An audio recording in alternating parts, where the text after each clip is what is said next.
Joseph Ratzinger. ¿Por qué permanezco en la Iglesia?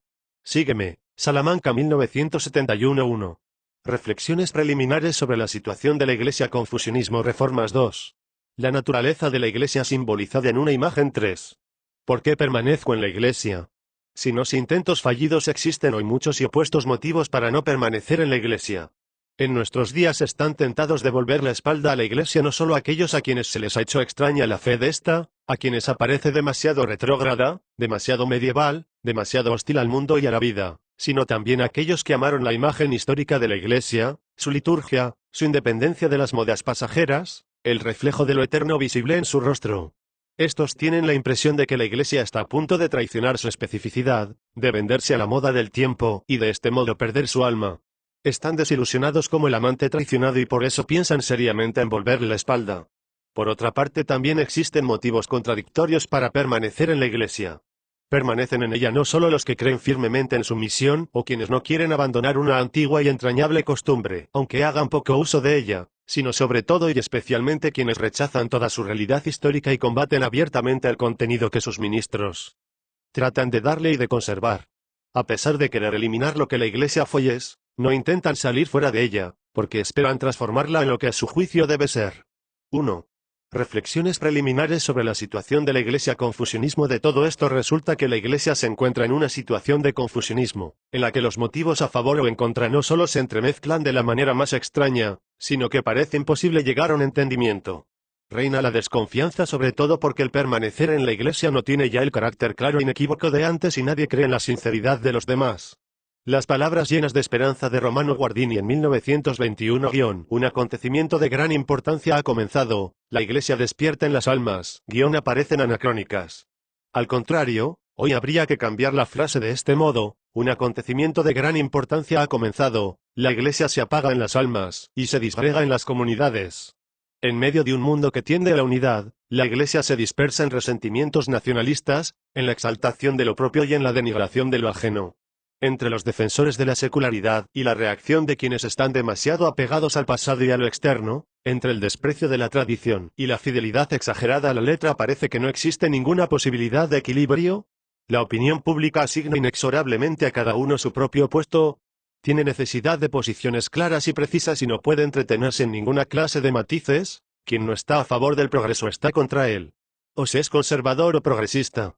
Gracias a Dios, la realidad es distinta. Entre estos dos extremos existen también hoy creyentes silenciosos y casi sin voz, quienes con toda sencillez realizan la verdadera misión de la Iglesia incluso en este momento de fusión, la adoración y la paciencia de la vida cotidiana, la palabra de Dios. Sin embargo, en la imagen que se tiene de la Iglesia estos no tienen sitio. Esa verdadera Iglesia no es invisible, pero está profundamente escondida a las maniobras de los hombres. De este modo queda esbozada una primera indicación sobre el contexto en donde se sitúa la pregunta: ¿por qué permanezco en la Iglesia?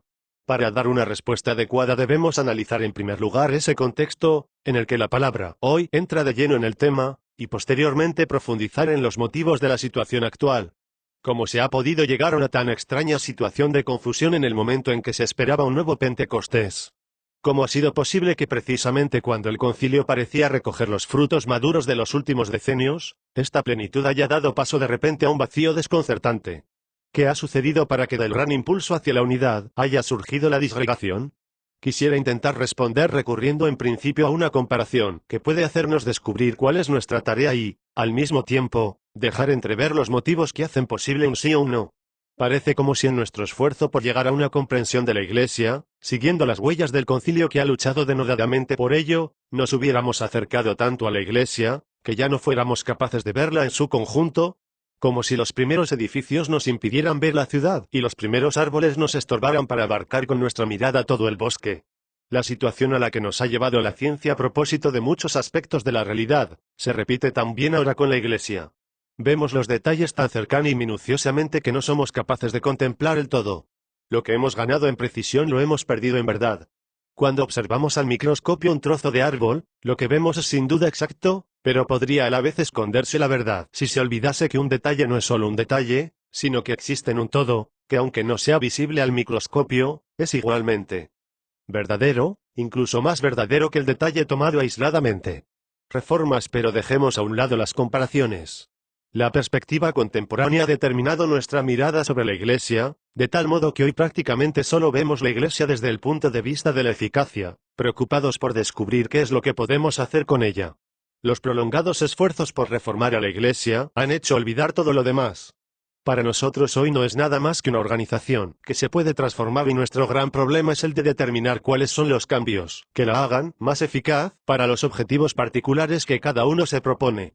Planteando de esta manera la cuestión, el concepto de reforma ha sufrido en la conciencia colectiva profundas degeneraciones, que lo han privado de su núcleo central. Por reforma, en su significado original, es un proceso espiritual, totalmente cercano al cambio de vida y a la conversión, que entra de lleno en el corazón del fenómeno cristiano. Solamente a través de la conversión se llega a ser cristianos. Esto vale tanto para la vida particular de cada uno como para la historia de toda la Iglesia.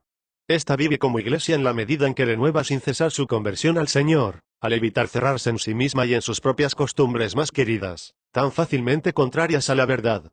Cuando la reforma es arrancada de este contexto, del esfuerzo y el deseo de conversión, cuando se espera la salvación solamente del cambio de los demás, de la transformación de las estructuras, de formas siempre nuevas de adaptación a los tiempos, quizás se llegue de momento a cierta utilidad inmediata, pero en el conjunto la reforma se convierte en una caricatura de sí misma, capaz de cambiar únicamente las realidades secundarias y menos importantes de la Iglesia.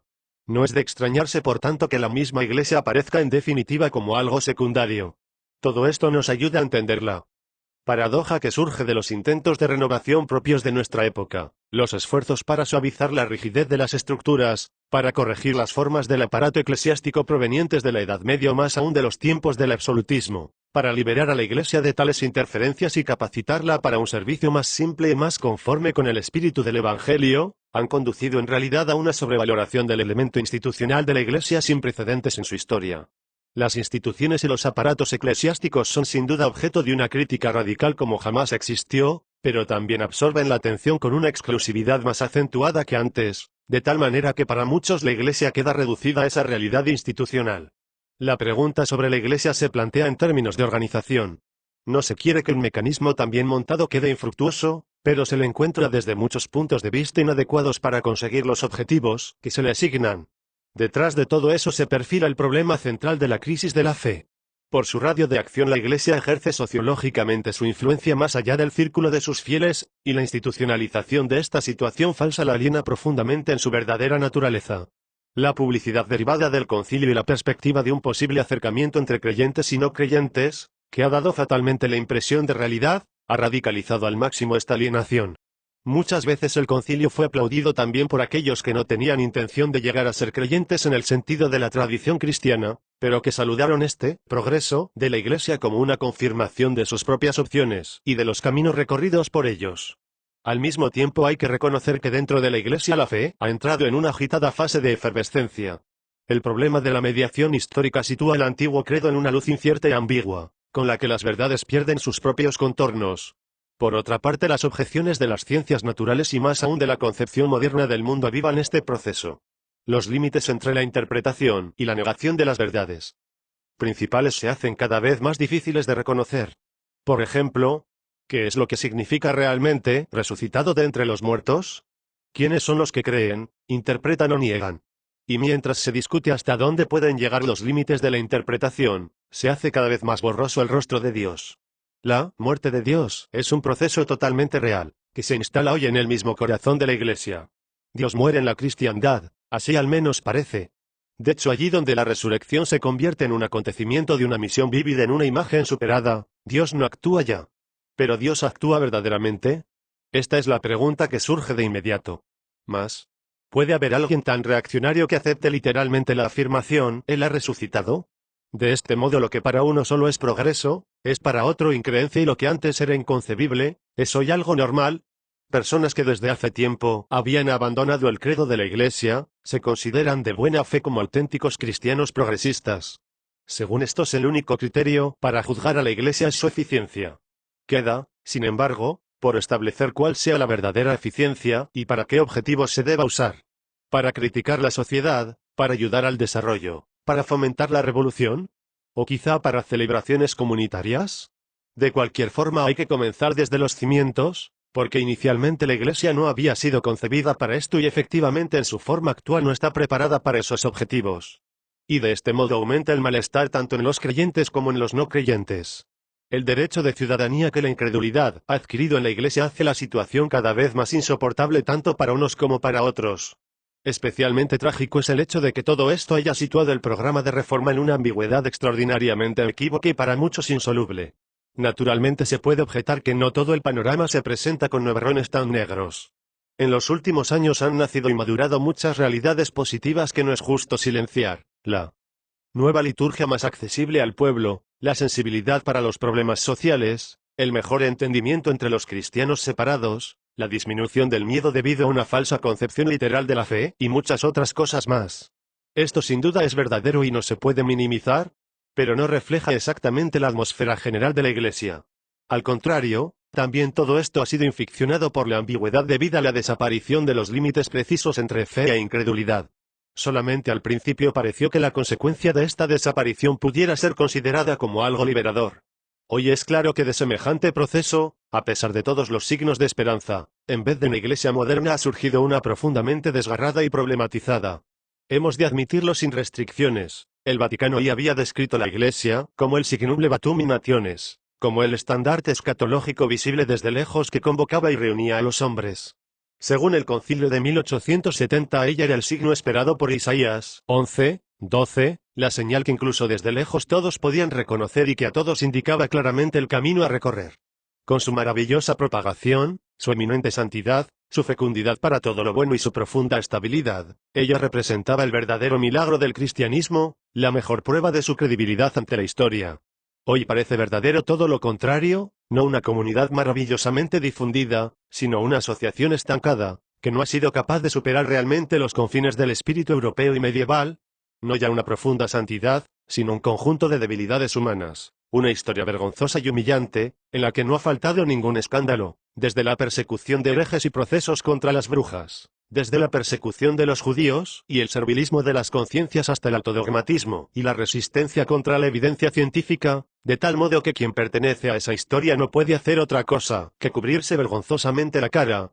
Finalmente no ya una estabilidad indestructible, sino condescendencia con todas las corrientes de la historia, con el colonialismo, el nacionalismo y recientemente los intentos de hacer las paces con el marxismo y hasta de identificarse con él. De este modo la Iglesia no aparece ya como el signo que invita a la fe, sino precisamente como el obstáculo principal para su aceptación. Da la impresión de que la verdadera teología consiste solo en quitarle a la Iglesia sus predicados teológicos, para considerarla y tratarla bajo un aspecto puramente político. No se la mira ya como una realidad de fe, sino como una organización de creyentes, puramente casual y poco accesible, que hay que remodelar lo antes posible según los más modernos criterios de la sociología. La confianza es buena, el control mejor, tal es el eslogan que después de tantas desilusiones se prefiere adoptar en relación con la estructura eclesiástica. El principio sacramental no es ya suficientemente claro, solamente el control democrático aparece digno de fe, en definitiva el Espíritu Santo es totalmente inaferrable.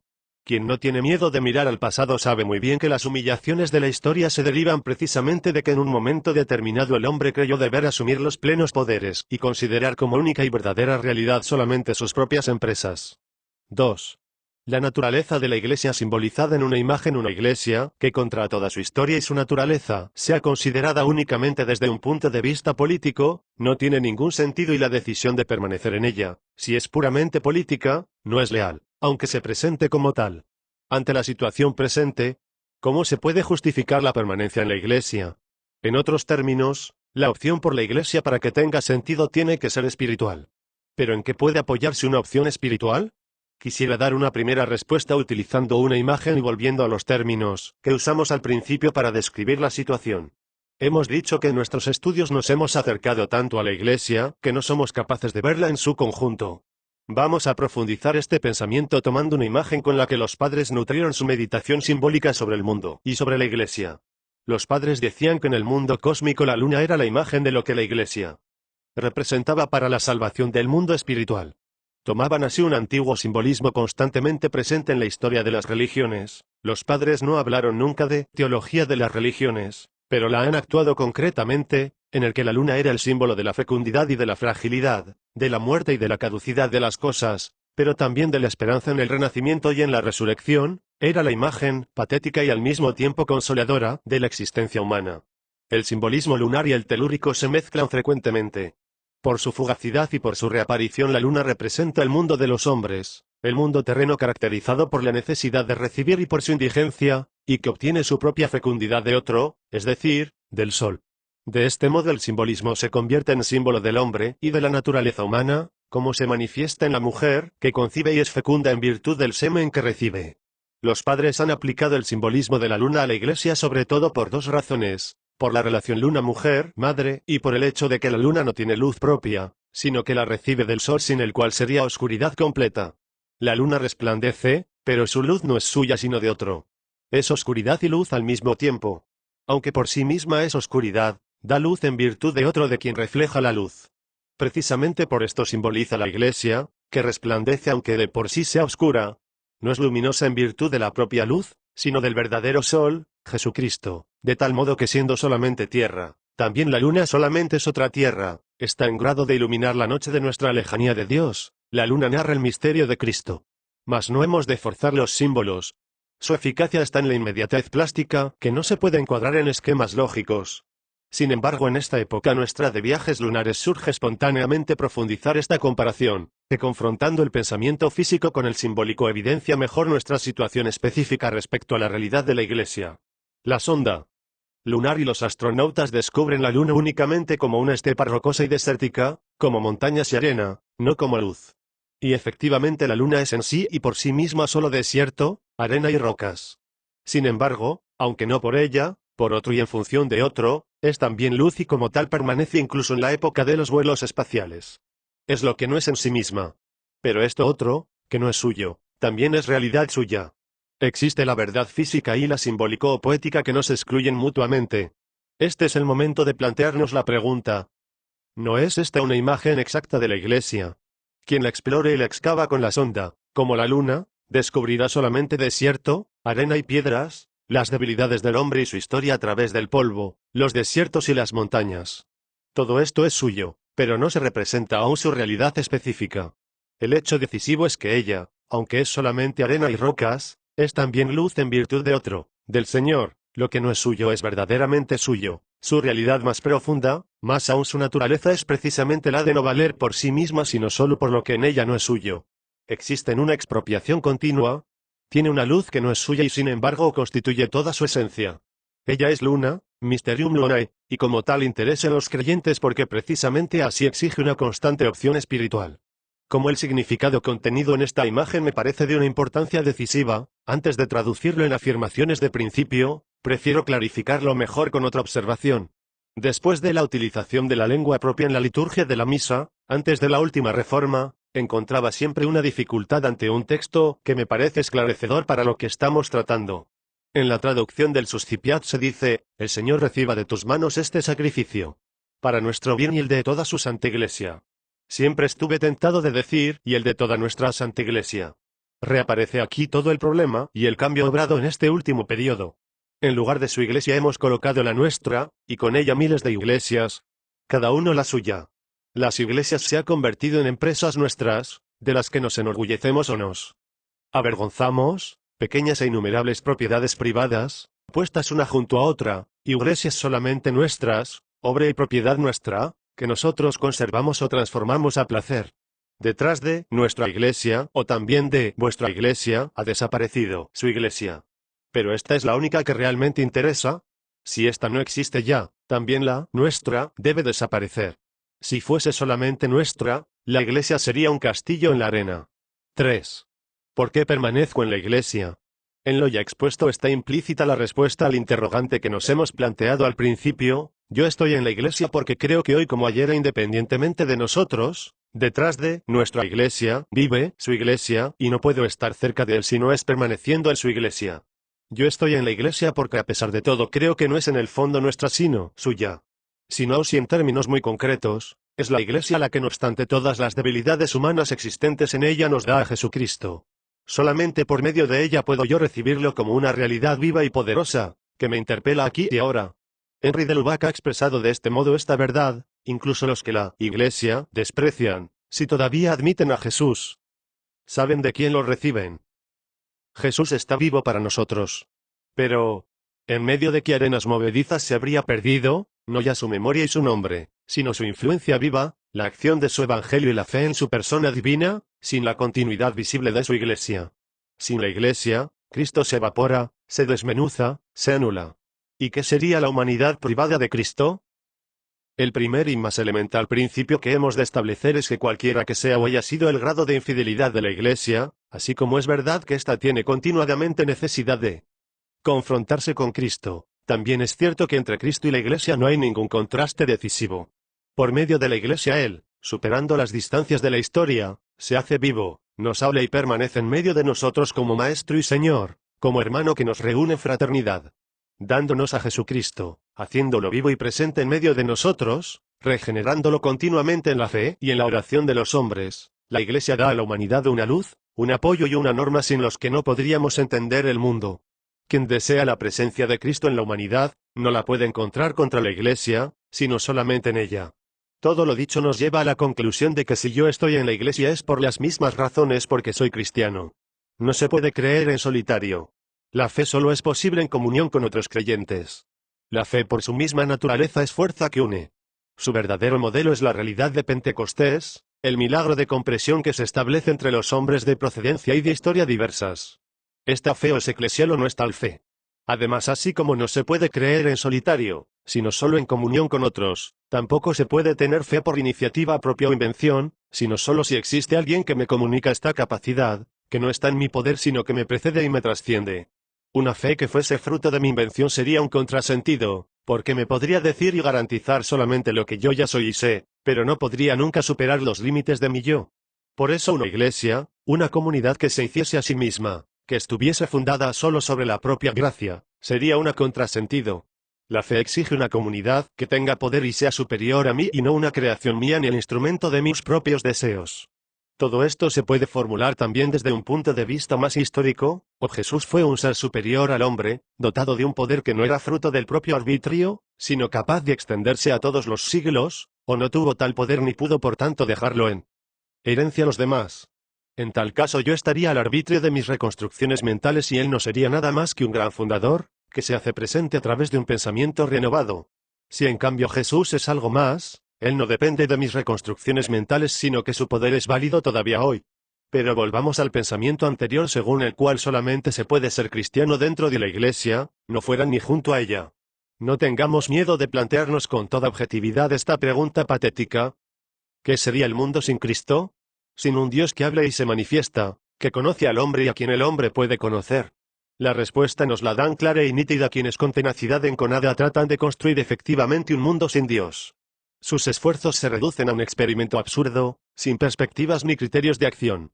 Aunque en su larga historia el cristianismo haya concretamente faltado, y siempre lo ha hecho de modo desconcertante, al mensaje contenido en él, no ha dejado jamás de proclamar los criterios de justicia y de amor, frecuentemente contra la misma Iglesia, y no obstante jamás sin el secreto poder que hay depositado en ella. En otros términos, yo permanezco en la Iglesia porque creo que la fe, realizable solamente en ella y nunca contra ella, es una verdadera necesidad para el hombre y para el mundo.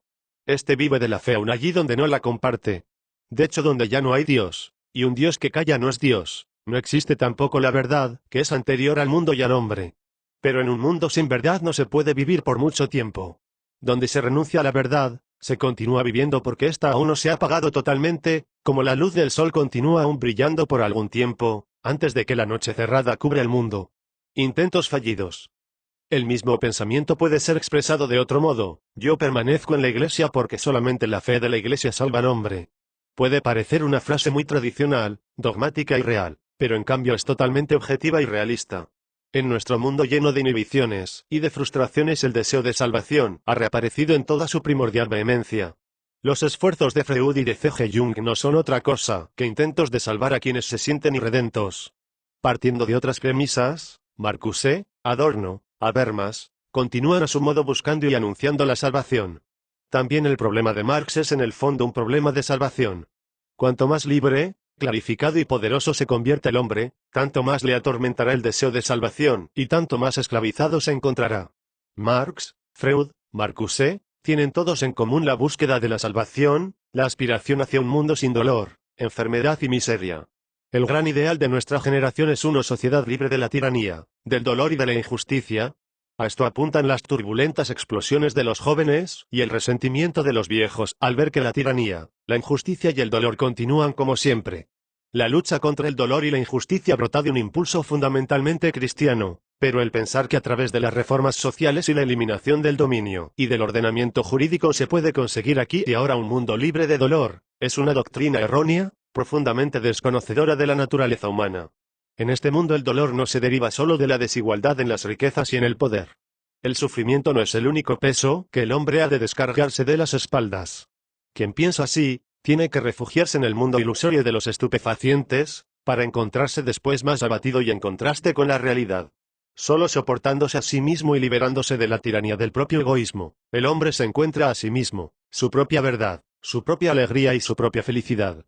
La crisis de nuestro tiempo depende principalmente del hecho de que se nos quiere hacer creer que se puede llegar a ser hombres sin el dominio de sí, sin la paciencia de la renuncia y la fatiga de la superación, que no es necesario el sacrificio de mantener los compromisos aceptados, ni el esfuerzo para sufrir con paciencia la tensión de lo que se debería ser y lo que efectivamente se es. Un hombre que sea privado de toda fatiga y transportado a la tierra prometida de sus sueños, pierde su autenticidad y su mismidad. En realidad el hombre no es salvado sino a través de la cruz y la aceptación de los propios sufrimientos y de los sufrimientos del mundo, que encuentran su sentido liberador en la pasión de Dios. Solamente así el hombre llegará a ser libre. Todas las demás ofertas a mejor precio están destinadas al fracaso. La esperanza del cristianismo y la suerte de la fe dependen de algo muy simple, de su capacidad de decir la verdad. La suerte de la fe es la suerte de la verdad. Esta puede ser oscurecida y pisoteada, pero jamás destruida. Llegamos al último punto. Un hombre ve únicamente en la medida en que ama.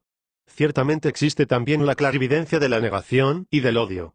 Sin embargo, estos solamente pueden ver lo que entra dentro de sus perspectivas, lo negativo. Sin duda pueden preservar el amor de una ceguera que les haga olvidar sus límites y los peligros que corre, pero no son capaces de construir algo positivo. Sin una cierta cantidad de amor no se encuentra nada. Quien no se compromete un poco para vivir la experiencia de la fe y la experiencia de la Iglesia y no afronta el riesgo de mirarla con ojos de amor, no descubrirá otra cosa que decepciones. El riesgo del amor es condición preliminar para llegar a la fe. Quien osa arriesgarse no tiene necesidad de esconder ninguna de las debilidades de la Iglesia, porque descubre que ésta no se reduce solamente a ellas.